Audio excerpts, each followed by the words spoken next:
ინგლისური ენის ტესტის შერჩევის დროს გაითვალისწინეთ, რა მოთხოვნები აქვს უნივერსიტეტებს. მაგალითად, ამერიკაში თითქმის ყველა უნივერსიტეტი იღებს Duolingo-ს, რომელიც არის ბიუჯეტური, მოქნილი, ონლაინ შეგიძლიათ ჩააბაროთ და ერთი გამორჩეული თვისება აქვს.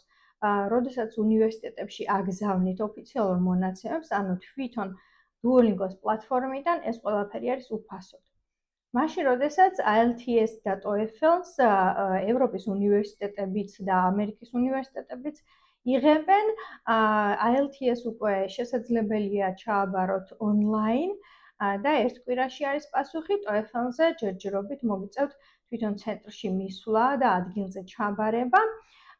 და ისიც გაითვალისწინეთ, რომ ახლა ბიუჯეტურს რატომ ვახსენებ, მაგალითად, TOEFL-ის და IELTS-ის ტესტის ოფიციალური მონაცემები რომ გადააგზავნოთ უნივერსიტეტში, რაც თითქმის ყველა უნივერსიტეტს სჭირდება და ერთ-ერთი მოთხოვნაა მათგან, რომ თვითონ საიტიდან, ანუ პლატფორმიდან მოხდეს შედეგების გადაგზავნა, ეს ყველაფერი ფასიანი არის.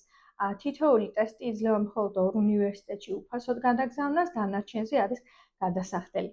ასე რომ შეარჩიეთ თქვენი შესაძლებლობების და სხვადასხვა ფაქტორების გათვალისწინებით ის ტესტი, რომელსაც ჩააბარეთ.